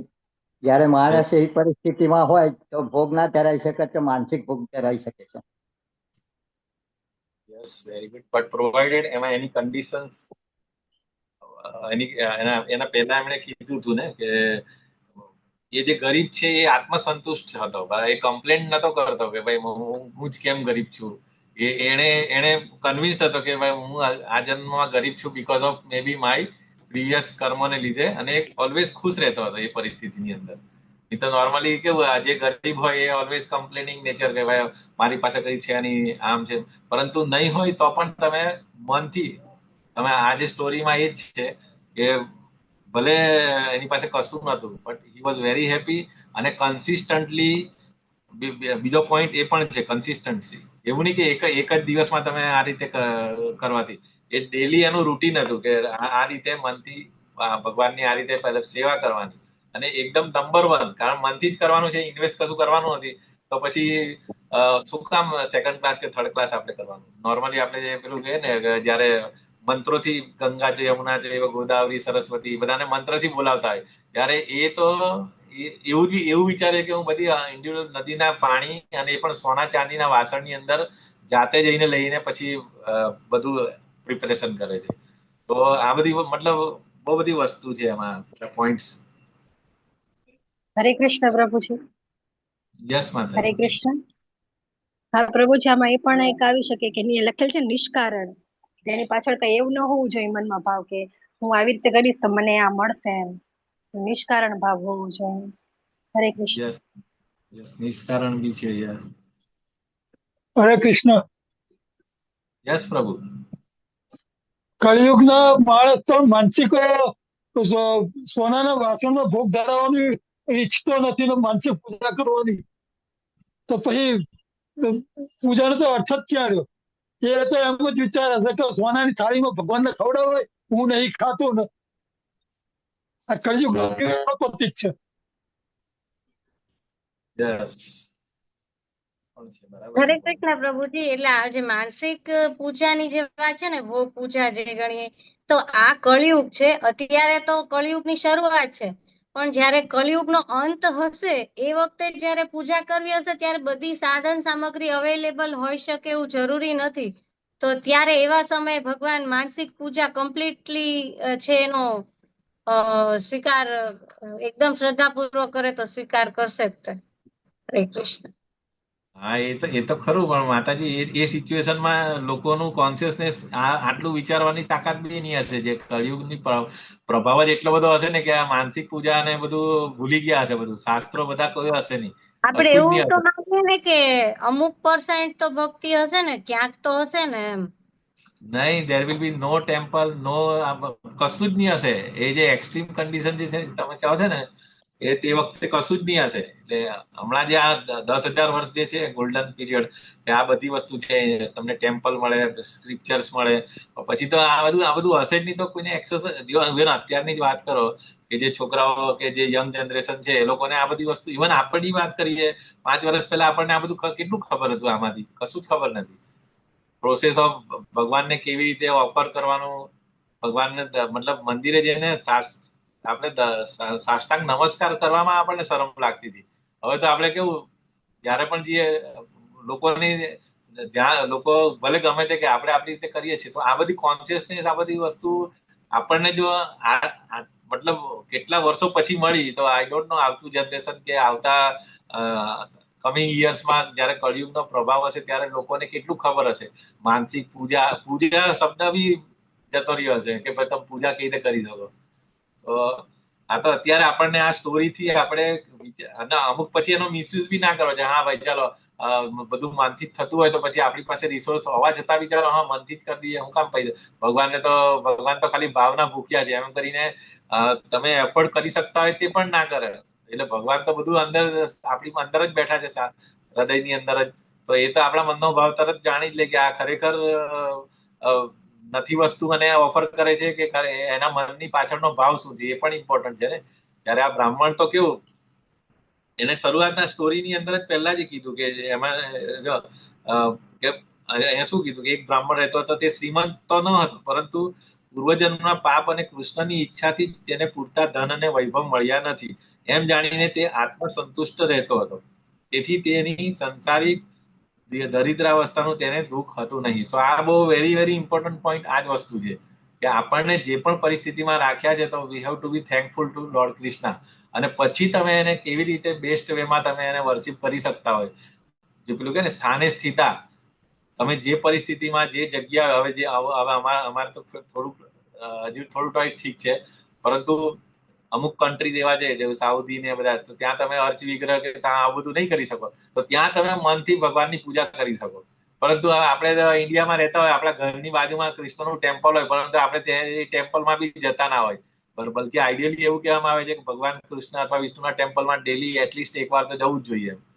સો વસ્તુ એટલે આ છે કે તમારું ઇઝી એક્સેસ છે, છતાં બી આપણી મેન્ટાલિટી, પછી ત્યાં આપણે કે ના તો મનથી ભગવાનને યાદ કરી લેવાનું એટલે પતી ગયું, મંદિર જવાની જરૂર નથી, એવું ના ચાલે. પછી પરિસ્થિતિ પ્રમાણે, ટાઈમ પ્રમાણે આપણે રિસોર્સિસ હોય તો પછી આપણે એ રીતે કરવું જોઈએ. ભગવાને આપણે બધું સમૃદ્ધિ આપી હોય, પૈસા બધું આપ્યું હોય, પછી તમે ચલો મનથી ભગવાનની પૂજા કરી લો, તો એવું ના. એ વખતે તમારે નંબર 1 વસ્તુ ભગવાનને ઓફર કરવી જોઈએ, સારામાં સારા ફ્રૂટ્સ, સિઝનલ ફ્રૂટ્સ, એ બધું તમારે આપવું જોઈએ. પછી ત્યાં તમે કે ના પેલી એનઓડીમાં સ્ટોરી હતી કે ભગવાનની માનસિક બી પૂજા થઈ શકે, તો આપણે માનસિક પૂજા બી કરી નાખીએ, તો એવું ના ચાલે પછી, બરાબર. તો એટલે આ સ્ટોરીની અંદર બહુ બધી વસ્તુ છે. એમાં મનથી તમે કરી શકો, પ્રોવાઇડેડ તમારી મેન્ટલ સ્થિતિ કેવી છે, એ વખતની પરિસ્થિતિ, આજુબાજુનું સરાઉન્ડિંગ કેવું છે, અને એની પાછળનો ભાવ શું છે, તો પછી તમે મનથી જો કરવાનું, તો પછી નંબર 1 ટોપ ક્લાસમાં છે. સોના ચાંદીના વાસણ વગર તો એ નથી કરતા ને, બરાબર. અને એનું એન્ડ રિઝલ્ટ શું, બરાબર છે, છેલ્લે પછી એમને બ્રાહ્મણને સીધું ડાયરેક્ટ વૈકુંઠમાં જવા મળ્યું, ભગવાન અને લક્ષ્મીના વૈકુંઠ લોકમાં. ઓકે, સો આ કથાનક પરથી પુરવાર થાય છે કે ભગવાન પોતાના ધામમાં બિરાજતા હોવા છતાં તેઓ સર્વવ્યાપી છે. દરેકે દરેકના હૃદયની અંદર છે, દરેકે દરેકનું ઓફરિંગ સ્વીકારે છે, બરાબર. એવું નથી કે આ ખાલી શ્રીમંતનું 56 ભોગ જ સ્વીકારે છે, ગરીબનું ખાલી પેલું કે ને પત્રમ પુષ્પમ, એ પણ ભગવાન એટલા જ પ્રેમથી સ્વીકારે છે, બરાબર. સુદામા જે પૌવા લઈ આવેલા હતા, બરાબર, એમના એ પણ ભગવાન પહોંચીને લઈ લીધા હતા ને. તો આવું હરે છે. કૃષ્ણ. પ્રભુજી, આ જે સ્ટોરી છે તો આવી રીતે પ્રશ્ન આવી શકે કે ભગવાન પોતાના ધામમાં બિરાજતા હોવા છતાં તેઓ સર્વવ્યાપી છે, આ કથન સમજાવો. આવું આવી શકે? તેમાં સ્ટોરી આવી શકે? ના એટલે એ તો છે જ ને માતાજી, દરેક અણુ અણુની અંદર ભગવાન છે. એ તો બધી જગ્યાએ કહે જ છે, ભાગવતમમાં બી કહે છે, બરાબર. અને ક્ષીરોદક્ષાઈ વિષ્ણુ આપણા આત્માની સાથે દરેક જીવમાં પણ છે. આત્માની સાથે પરમાત્મા ઓલવેઝ હોય છે. સો પરમાત્મા એટલે અલ્ટિમેટલી એનું જ એક્સપાન્શન છે ને, બ્રહ્મ પરમાત્મા ભગવાન. તો ભગવાન ગોલોકમાં છે, ઓફિસમાં પણ છે, અને દરેક વ્યક્તિના અને અણુમાં છે. અને ઉપદ્રષ્ટા અનુભવતા સ્પેશિયલ ભોગતા એમ, એ તો બરાબર, પણ સ્પેશિયલ આ શ્રવણ ને સ્મરણની જે સ્મરણની માનસિક પૂજાની વાત છે ને આ ચેપ્ટરમાં, એના ઉપરથી આ રીતનું કદાચ પૂછે તો આમાં સ્ટોરી આવે ને, એમ પૂછું તમારે. મને સમજાયું નહીં, શું કહેવા માંગો છો માતાજી? પાછા બોલો. આપણે એક્ઝામમાં જે શ્રવણ અને સ્મરણ જે ચેપ્ટર છે એને રિલેટેડ એમ પ્રશ્ન પૂછે એક્ઝામમાં કે ભગવાન વૈકુંઠમાં બિરાજમાન હોવા છતાં, એક મિનિટ, ક્યાં વયું ગયું, કયું વાંચ્યું હતું? ભગવાન પોતાના ધામમાં બિરાજતા હોવા છતાં તેઓ સર્વવ્યાપી છે, આ કથનને સમજાવો. આવું આવી શકે? હા, તો એમાં આજે સ્ટોરીમાં એમણે શું કીધેલું કે સ્મરણ એટલે શ્રવણ અને સ્મરણ કરવાનું, સોરી, શ્રવણ અને કીર્તન કરવાનું. શ્રવણ એટલે શું કે એમણે પહેલા જ કીધું કે એ જે બ્રાહ્મણ હતો ને એ બધાના પેલું સાંભળવા જતો હતો. એને શું કહેવાય, અહીંયા લખ્યું છે ને કઈ, એ ઓલવેઝ સાંભળવા જતો, આત્મજ્ઞાની મહાત્માઓના પ્રવચન સાંભળવા જતો હતો. તો એનું શ્રવણ એટલું પરફેક્ટ થઈ ગયું ને કે એને પછી સ્મરણ એને યાદ રહ્યું. આપણે બી કહીએ છીએ કે બરાબર, always remember Krishna, never forget Krishna. ઠીક છે, પણ આપણે જેટલી વાર એને રિપીટ કરીશું, જેટલી વાર આપણે લોકોને કહીશું, જેટલી વાર આપણે સાંભળીશું, એટલું આપણું પાકું થશે. અને જેટલું પાકું થશે એટલું જ પછી આપણું સ્મરણ તરીકે, એ સ્મરણ એટલે કે શું, યાદ રહેશે. અને આ બ્રાહ્મણને એ યાદ હતું, સાંભળીને પછી એને ઇમ્પ્લિમેન્ટ કર્યું. ડેલી એ રીતે ભગવાનની પૂજા માનસિક રીતે કરતા હતા. કારણ એક જ વાર એમણે સાંભળ્યું હશે કોકની પાસે, કોઈ મહાત્મા પાસે, કે આ રીતે આપણી પરિસ્થિતિ એવી ના હોય કે ભગવાનની સેવા નહીં કરી શકતા, આપણી પાસે રિસોર્સિસ ના હોય, તો તમે મનથી પણ કરી શકો. તો એનું લિસનિંગ કેટલું પાવરફુલ કે એ એકવાર એને સાંભળેલું, એને આપણી લાઈફમાં ઇમ્પ્લિમેન્ટ કર્યું. અને આ સ્ટોરીનું જે રિઝલ્ટ આવ્યું, ભગવાન એને કઈ 2 દિવસમાં કે મહિનાની અંદર વૈકુંઠમાં નહીં બોલાવી લીધો. એને આગળ કીધું ને કે આ રીતે એનો ડેલી રૂટીન હતી કે રોજે આ રીતે કરતા હતા. પછી એક દિવસ ત્યારે ઓફર એ કરતા હતા ખીરને, ત્યારે એની મતલબ તમે વિચાર કરો, એકની એક વસ્તુ તમે રિપીટ તમે 30-50 વર્ષો સુધી તમે આ રીતે કરતા હોય તો પછી કદાચ ભગવાન તમને આ રીતે એને એક્સપિરિયન્સ થાય એમ. સો આ એટલે એક કે 2 વાર કે 10 વાર સાંભળવાથી એમાં એનો વિશ્વાસ એટલો પાકો નથી થયો. એટલે એટલા માટે જ કીધું છે કે શ્રવણ જેટલું રિપીટેડલી તમે કરશો, ડેલી ભાગવત શું કામ સાંભળવાનું, ડેલી ભગવદ ગીતા શું કામ સાંભળવાનું, કે એની અંદર જે પ્રિન્સિપલ્સ કીધા છે, એની અંદર જે ડિવોટી અને ભગવાનના જે રેસિપ્રોકેશન છે, એ સાંભળીને મે બી આ જન્મારા અથવા તો આવતા જન્મારામાં આપણે કેરી ફોરવર્ડ થઈને આપણા માઇન્ડમાં ઇમ્પ્રિન્ટ થશે કે ના, આવું બી થઈ શકે. સો એ રીતે થાય છે માતાજી, બરાબર. હરે કૃષ્ણ પ્રભુજી, આપણે જે આ માનસિક પૂજા છે તે આપણે એને સ્મરણ તરીકે લઈ શકાય ને? હા, એટલે આ બેઝિકલી આ જે માનસિક પૂજા જે છે બેઝિકલી સ્મરણની જ કળા છે. આ તો એ પૂજા કરી હતી, બરાબર. પરંતુ એવી સિચ્યુએશન કે એવી પરિસ્થિતિ, ધારો કે આપણી પરિસ્થિતિ એવી હોય કે આપણી ઉંમર 70-80 વર્ષની થઈ ગઈ હોય, બરાબર. આપણે પથારીવશ હોય, આપણી પાસે બીજું કોઈ ઇન્દ્રિય, આપણે કોઈ રિલેટિવ પણ આપણે એકલા જ હોય. તો એ વખતે આપણે આખી જિંદગી જે આપણે સાંભળ્યું હશે, જે શ્રવણ કર્યું હશે, જે કીર્તન કર્યું હશે, જે પ્રીચિંગ કર્યું હશે, એ આપણને, અથવા જે જપા કર્યા હશે આપણા, તો એ વખતે આપણને રિમેમ્બર થશે. એ સ્મરણ આપણને જયારે આપણે એકદમ કોઈ જ નહીં હશે આપણી પાસે, તે વખતે પણ આપણે આ બધી વસ્તુ તે વખતે આપણે સ્મરણ કરીશું. તો આ બેઝિકલી અલ્ટિમેટલી એન્ડ રિઝલ્ટ, મતલબ પ્રોગ્રેશન એ જ છે, શ્રવણ, કીર્તન, સ્મરણ. જેવી રીતે પ્રહલાદ મહારાજ, બરાબર, એ બચપન જ્યારથી માતાના ગર્ભમાં હતા ત્યારથી એ નારદ મુનિના પાસેથી એમણે જ્ઞાન દીધું હતું, બરાબર, સાંભળ્યું હતું. તો ત્યારથી જ એમણે એટલું પાકું એટલું થઈ ગયેલું કે 5 વર્ષની ઉંમરે એના ભલે ગમે તે સિચ્યુએશન, એનું સ્મરણ, એટલે આજે કીધું ને કે સ્મરણમાં એના એપિટોમ કોણ, તો કે પ્રહલાદ મહારાજ. તો આ 3 શ્રવણ, કીર્તન અને સ્મરણ. તો ત્રણેય એક્ઝામ્પલ છે, એમનું લાઈફ પરથી આપણે ખબર પડે કે કેવું સ્મરણ કેવું પાવરફુલ હોવું જોઈએ, કે જ્યારે એકદમ પેલું કે ને કે નાનામાં નાની ઉંમર એઝ અર્લી એઝ પોસિબલ. શું કામ કૃષ્ણ કોન્શિયસનેસ પ્રહલાદ મહારાજ રિકમેન્ડ કરે છે કે જેટલું જલ્દી તમે કૃષ્ણ કોન્શિયસનેસ લાઈફમાં એ કરો એટલું તમે ઈઝી છે. પ્રભુજી, અભિમન્યુ છે એને આપણે શેમાં કાઉન્ટ કરી શકીએ, સ્મરણની કઈ કેટેગરીમાં?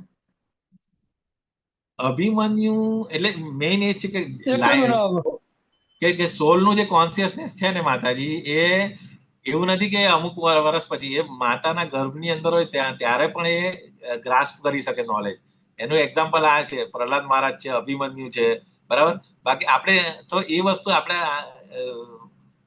ઇમ્પ્લિમેન્ટ કેમ નથી કરી શકતા કે ભાઈ જયારે આપેલું આપણા બાળક આવવાનું હોય તો એ વખતે આપણે ભાગવત ગીતા અને ભાગવતમ શું કામ સાંભળતા? બીકોઝ ઓફ આ એક્ઝામ્પલ છે કે આપણને એમ લાગે કે જીવ થોડો સાંભળે, પણ જીવ ઇવન ભાગવતમમાં પ્રેયર્સ છે કે જે સોલ જે હોય ને એ ભગવાનને, એને બધું જ નોલેજ હોય ને એ ભગવાનને પ્રે કરતો હોય છે કે તમે મને આમાંથી બહાર કાઢો, આઈ વિલ સર્વ યુ, હું તમને યાદ કરીશ. પરંતુ એ પછી બહાર આવી ગયા પછી જેવું ભૌતિક જગતમાં આવે એટલે એ બધું ભૂલી જાય છે, ભગવાનને આપેલા કમિટમેન્ટ ભૂલી જાય છે, બરાબર. અને પછી મોહ માયામાં પડી જાય છે.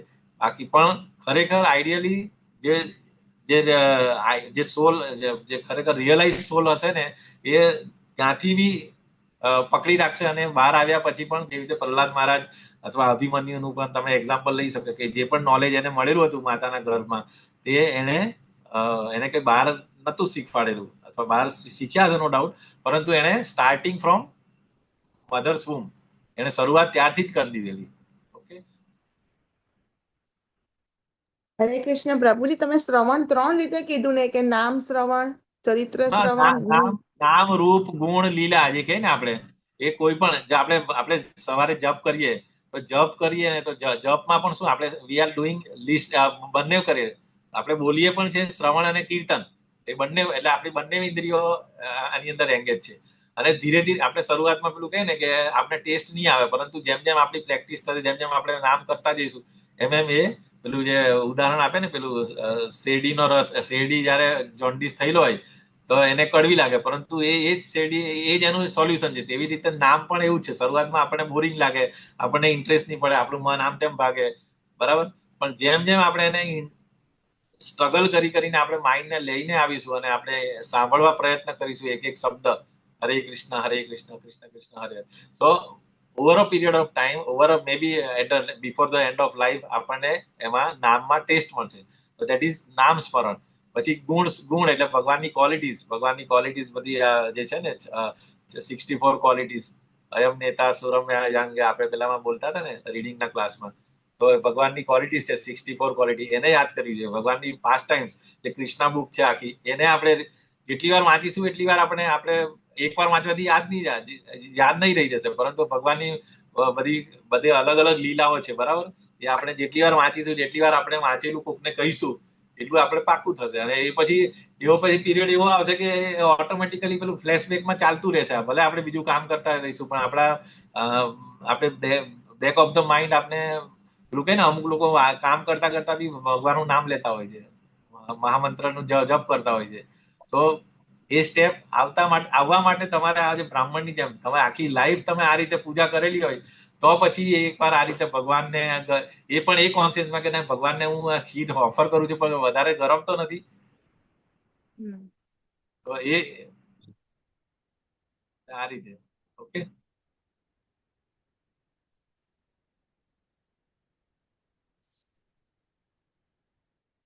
યસ. હવે આપણે પેલું શેર કરીને જોઈ લઈએ, કઈક છે પોઈન્ટ. આ લગભગ આટલું જ છે આની અંદર.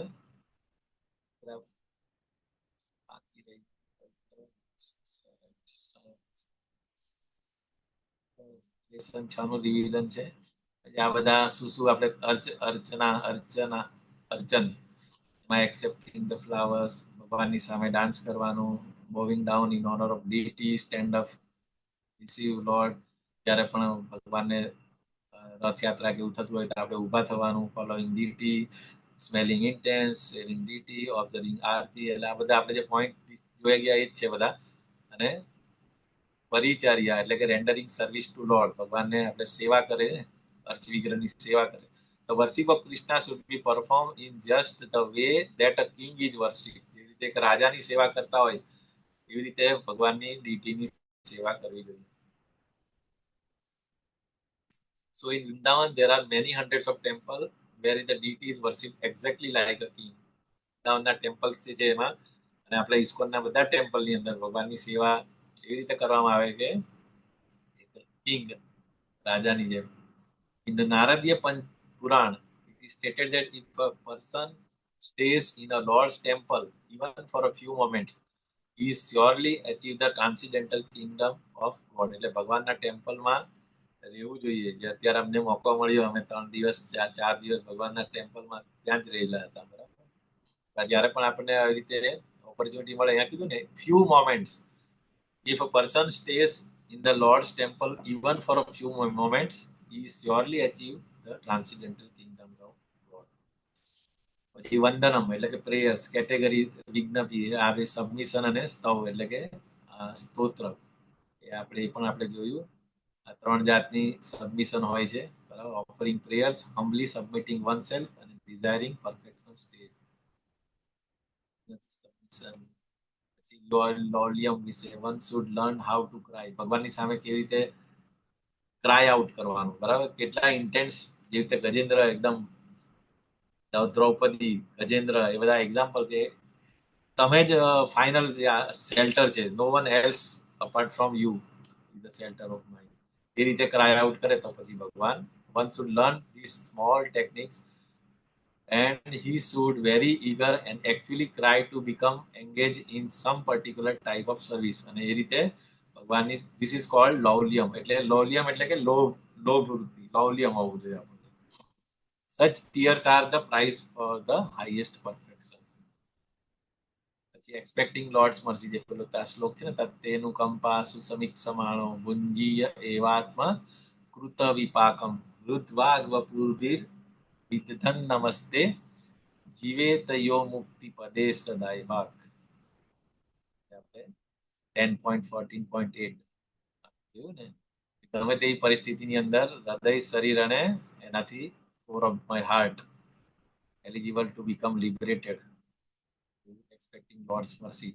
The statement of Srimad Bhagavatam should be the guide. આદિવા Dandi જે હતું ને એ કીધું ને, devotee should not expect immediate relief.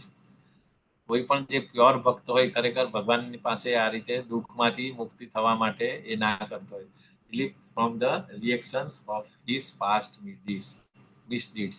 એટલે આપણા પૂરા કર્મોના ફળમાંથી મુક્તિ મેળવવા માટે આપણે ભગવાનને એ નહીં કરીએ, આપણે એના માટે પ્રે નથી કરતા. Okay. When such impediments arise, he should simply think Krishna and expect his mercy. That is the only solace. એટલે એ વખતે આપણે ભગવાનની ખાલી મર્સી ની કામના કરવાની. If the devotee passes these days in that spirit, આ રીતે એનું જીવન વિતાવે, it is certain that he is going to be promoted to the abode of Lord. એટલે ભગવાનના ધામમાં પ્રમોટ થવા માટે જે રીતે પેલો વારસદાર થાય ને બાળક એના પિતાની સંપત્તિનું, એવી રીતે. હરે કૃષ્ણ પ્રભુજી, હરે કૃષ્ણ. યસ માતાજી. આપણે આ જે લાલસામય અને લોલિયમ જે છે ને, એ બંને વચ્ચે કઈક તફાવત છે પ્રભુજી આમાં? કારણ કે લાલસામય ને લોલિયમમાં મને એમ બંને સેમ છે કે એક જ વસ્તુ છે? લૌલ્યમ એટલે એક જ સેકન્ડ, આપણે ગયા વખતે વાંચી ગયા એમાં હતું. આ નિવેદન છે ને, નિવેદનનું જે ટોપિક છે ને એમાં આ છે ભગવાનના ચરણારવિંદ એટલે કે વિજ્ઞપ્તિ નિવેદન કરવા માટે સ્કંદ પુરાણમાં ઉલ્લેખ થયો છે. જેમાં જણાવ્યું છે કે શાંત અને સ્થિર એવા ભક્તો કૃષ્ણને 3 રીતે નિવેદન કરી શકે છે. એક તો કે પહેલું સમ પ્રાર્થનાત્મિકા એટલે કે બહુ ભાવથી પ્રાર્થના કરીને. સેકન્ડ દૈન્ય બોધિકા એટલે કે દીન ભાવે સમર્પિત થઈને. અને ત્રીજું જે છે લાલસામયી, કોઈ સિદ્ધિની લાલસા સાથે.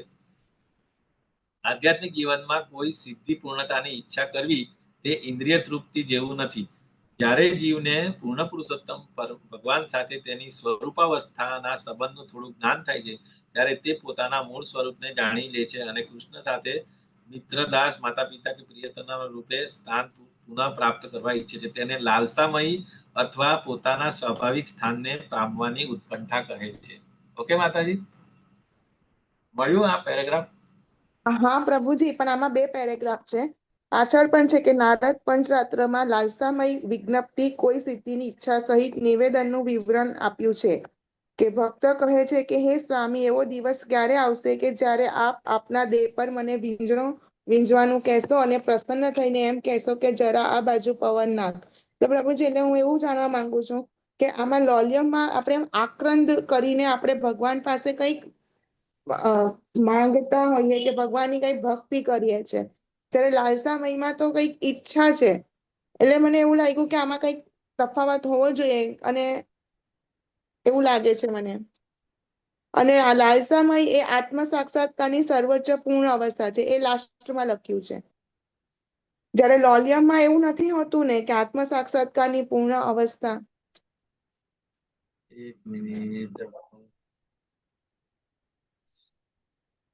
એવી પણ ઈચ્છા લાલસા છે કે ભગવાન તેને પંખો એવી બાજુ કરવો એની સૂચના આપશે. આ દિવ્ય નિવેદન અને અથવા લાલસામયી વિજ્ઞપ્તિ આત્મ સાક્ષાત્કાર. લોલ્યમ એટલે છે ને આમ ભગવાનની સમીપતા એવો શબ્દ આપ્યો છે. હા, એ જ મેં જોયું કે ભગવાનની નજીક રહેવાની જે ઈચ્છા હોય ને એને લોલિયમમાં આવે છે.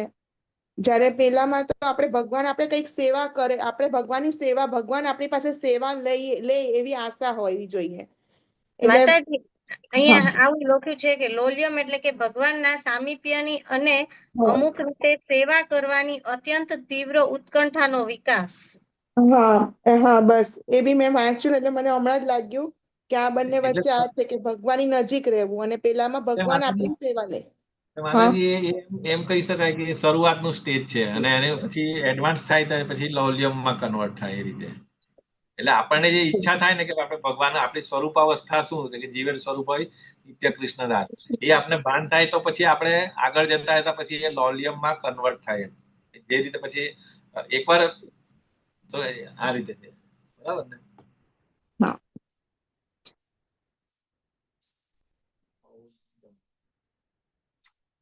એ જ છે. એટેન્ડન્સ લિંક મૂકો.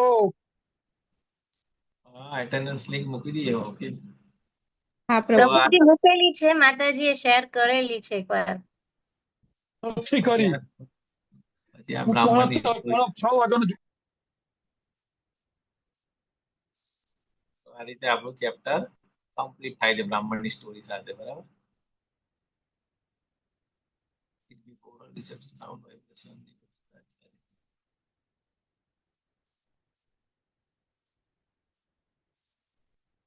સો આ રીતે આપણું લેસન 7 કમ્પ્લીટ થાય છે. યસ, હરે કૃષ્ણ.